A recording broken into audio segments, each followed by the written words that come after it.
Hello everyone. Class 12 probability എന്നുള്ള ചാപ്റ്ററിലെ case study questions ആണ് ഡിസ്കസ് ചെയ്യുന്നത്. അതിൽ ഒരു ക്വസ്റ്റ്യൻ നോക്കാം. A bank offers loan to its customers on different types of interest, namely fixed rate, floating rate and variable rate.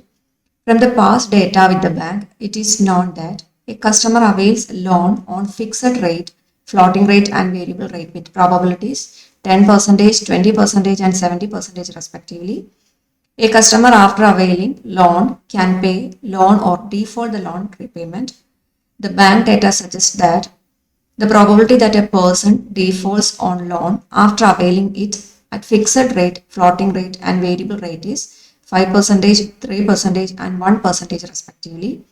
Based on the above information, answer the following questions.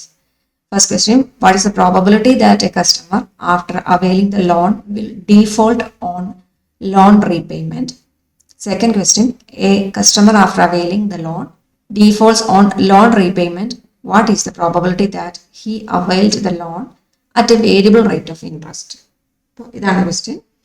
അപ്പോൾ നമുക്കിവിടെ 3 റേറ്റിലുള്ള percentages ആണ് നമുക്ക് തന്നിരിക്കുന്നത്. ആ 3 റേറ്റിലുള്ള, അതായത് fixed rate, floating rate, variable rate, ഈ 3 റേറ്റിലുമുള്ള percentage of probabilities നമുക്ക് തന്നിട്ടുണ്ട്. ഓക്കെ, ആ പെർസെൻറ്റേജ് ഓഫ് പ്രോബബിലിറ്റീസിന് 10%, 20%, 70% ആണ്. പിന്നെ പറഞ്ഞിരിക്കുന്നത് എന്താ? The probability that a person defaults the loan after availing it at fixed rate, floating rate and variable rate എന്നുള്ളത് 5%, 3% and 1% ഇങ്ങനെയാണ് പറഞ്ഞിട്ടുണ്ട്. ഓക്കെ, അപ്പോൾ ബാങ്കിൻ്റെ കൊടുക്കുന്ന റേറ്റ് എന്ന് പറയുന്നത് 10%, ഈ രീതിയിലാണ്. പ്രോബബിലിറ്റീസ് ഈ രീതിയിലാണ്. പിന്നെ ഇത് തന്നിരിക്കുന്നത് എന്താ? Probability after availing the loan person default ചെയ്യുന്ന ആ പെർസെൻറ്റേജ് ഓഫ് പ്രോബബിലിറ്റിയാണ് ഈ തന്നിരിക്കുന്നത്. ഓക്കെ, അപ്പോൾ ഇതിൽ നിന്ന് ചോദിച്ചിരിക്കുന്നത് എന്താ? What is the probability that A customer after availing the loan will default on repayment? അതാണ് ആദ്യത്തെ ക്വസ്റ്റ്യൻ. അപ്പോൾ ഒരു കസ്റ്റമർ ലോൺ സ്വീകരിച്ചിട്ട് ലോൺ ഡീഫോൾട്ട് ചെയ്യുന്നത്, അല്ലെങ്കിൽ റീപേയ്മെന്റ് നടത്താതെ ഡീഫോൾട്ട് ചെയ്യുന്നതിനുള്ള പ്രോബബിലിറ്റിയാണ് ചോദിച്ചിരിക്കുന്നത്. Probability that A customer after availing the loan will default on repayment.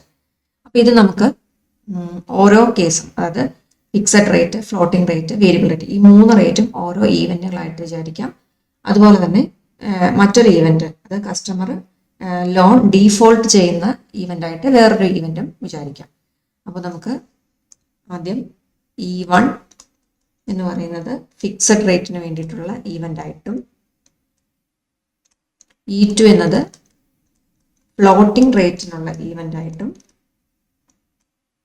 Then E3 എന്നത് വേരിയബിൾ റേറ്റിനുള്ള ഈവൻ്റായിട്ടും, വേരിയബിൾ റേറ്റ്. ഓക്കെ, 3 ഈവൻറ്റുകളാണ് വിചാരിക്കുക. Okay, and then capital A എന്ന് പറഞ്ഞ ഒരു event, the event that the customer defaults the loan repayment, default the loan. Okay, അപ്പോൾ loan default ചെയ്യുന്നതിനുള്ള ഈവൻ്റ് ആയിട്ട് ക്യാപിറ്റൽ എയും വിചാരിക്കാം. അപ്പോൾ നമുക്ക് തന്നിരിക്കുന്ന വാല്യൂസ് എന്തൊക്കെയായിരുന്നു? ക്വസ്റ്റ്യൻ ഒന്ന് നോക്കി. ഇവിടെ തന്നിരിക്കുന്ന ഓരോ റേറ്റിലും 10%, 20%, 70% വാല്യൂസ് തന്നിട്ടുണ്ട്. അതായത് ഈ കറസ്പോണ്ടിങ് ആയിട്ടുള്ള ഈ ഓരോ റേറ്റിലുമുള്ള പ്രോബബിലിറ്റീസ് ആണ് ഈ തന്നിരിക്കുന്ന values. So P of E1 എന്ന് പറഞ്ഞാൽ എന്തായിരിക്കും? ഇവിടെ 10%, പി ഓഫ് E2 എന്ന് പറഞ്ഞാൽ 20% ആൻഡ് പി ഓഫ് E3 എന്ന് പറഞ്ഞാൽ 70% ആയിരിക്കും. സോ അത് നമുക്ക് എഴുതാം. So given P of E1 as 10%, 10% മുമ്പ് 10/100 വരും. Okay, that is 1/10.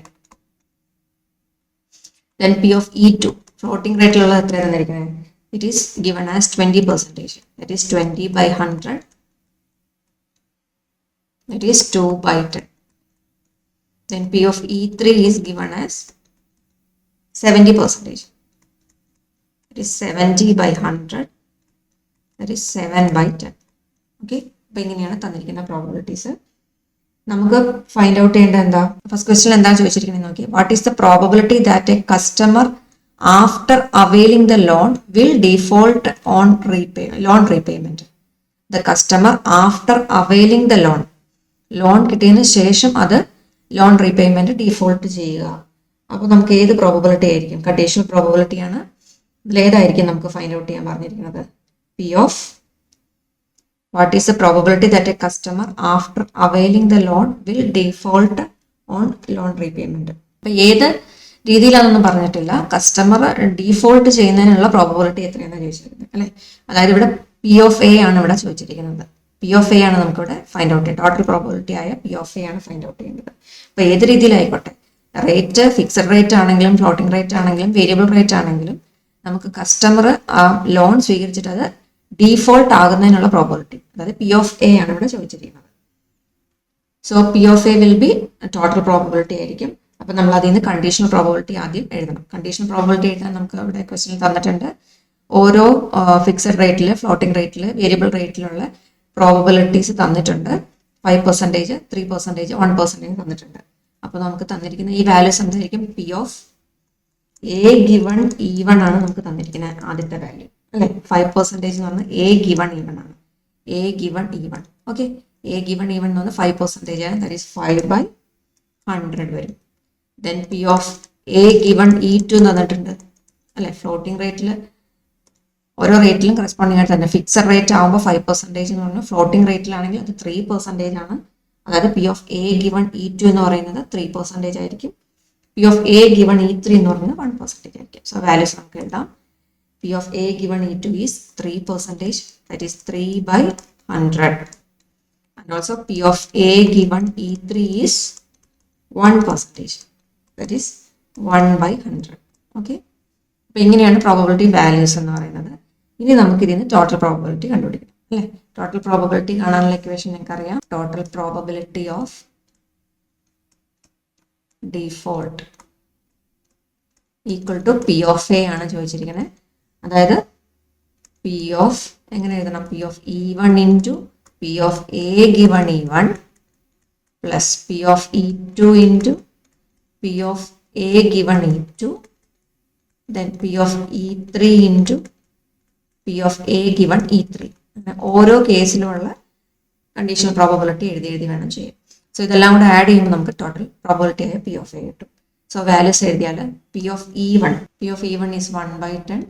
P of A given E1 is 5/100.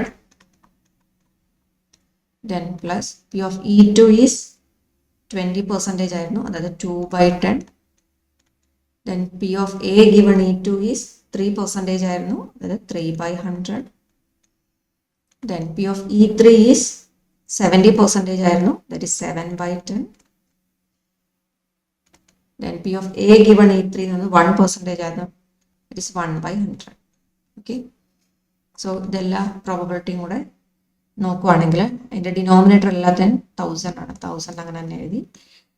So ന്യൂമറേറ്ററിൽ ആഡ് ചെയ്യാം. 5 plus 3 2s are 6 plus 7. Add ചെയ്യുമ്പോൾ 5 plus 6 11, 11 plus 1 18 വരും. 18/1000 ആയിരിക്കും ആൻസർ വരിക. 18/1000. A customer after availing the loan, okay, customer after availing the loan defaults on loan repayment. What is the probability that he availed the loan at a variable rate of interest? Already നമ്മൾ customer after availing the loan will default on repayment P of A കണ്ടുപിടിച്ചു. ഇവിടെ ചോദിച്ചിരിക്കുന്നത് എന്താ? A customer after availing loan കിട്ടിയതിന് ശേഷം loan തിരിച്ചടയ്ക്കാതിരിക്കുന്നു. അങ്ങനെയെങ്കിൽ അയാൾക്ക് കിട്ടിയ റേറ്റ് ഓഫ് ഇൻട്രസ്റ്റ് എന്ന് പറഞ്ഞാൽ എന്താണ്? വേരിയബിൾ റേറ്റിലുള്ളതായിരിക്കണം. വേരിയബിൾ റേറ്റിലുള്ള ലോൺ ആയിരിക്കണം അയാൾക്ക് കിട്ടിയിട്ടുണ്ടാവുക. അങ്ങനെയെങ്കിൽ റീപേയ്മെന്റ് ഡീഫോൾട്ട് ആവാനുള്ള പ്രോബബിലിറ്റിയാണ് ചോദിച്ചിരിക്കുന്നത്. അതായത് നമുക്കിവിടെ ഫൈൻഡ് ഔട്ട് ചെയ്യേണ്ടത് P of E3 given A ആണ്. P of E3 given A ആണ് നമുക്ക് ഫൈൻഡ് ഔട്ട് ചെയ്യുന്നത്. ദാറ്റ് ഈസ് നമുക്ക് ബേസ് തിയറം അപ്ലൈ ചെയ്യേണ്ടി വരും. P of E3 given A is P of E3 into P of A given E3 all divided by P of A ആണ്. P of A തൊട്ട് മുകളിൽ നമ്മൾ എല്ലാം find out ചെയ്ത് വെച്ചിട്ടുണ്ട്. സോ വാല്യൂ അവിടെ സബ്സ്റ്റിറ്റ്യൂട്ട് ചെയ്താൽ മതി. P of E3 എന്ന് പറഞ്ഞാൽ 70% ആയിരുന്നു, that is 7/10. P of A given E3 എന്ന് പറഞ്ഞാൽ 1% ആയിരുന്നു, that is 1/100. All divide by P of A എന്ന് പറഞ്ഞത് 1000, അങ്ങനെയാണ് 18/1000. അപ്പോൾ ന്യൂമറേറ്ററിൽ ഒരു 10 × 100 ഉണ്ട്, ദാറ്റ് ഈസ് 1000 വരും.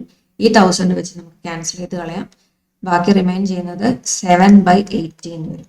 ഓക്കെ, അപ്പോൾ probability of E3 given A, അതായത് E3 given A variable rate of ഇൻട്രസ്റ്റിലാണ് അയാൾക്ക് കിട്ടിയിരിക്കുന്നത്, അയാൾ അത് ഡീഫോൾട്ട് ചെയ്യുകയും ചെയ്യുന്നു. അങ്ങനെയെങ്കിൽ പ്രോബബിലിറ്റി എന്ന് പറയുന്നത് 7/18 ആയിരിക്കും. Okay, so the second question answer is P of E3 given A equal to 7/18 വരും. ഓക്കെ.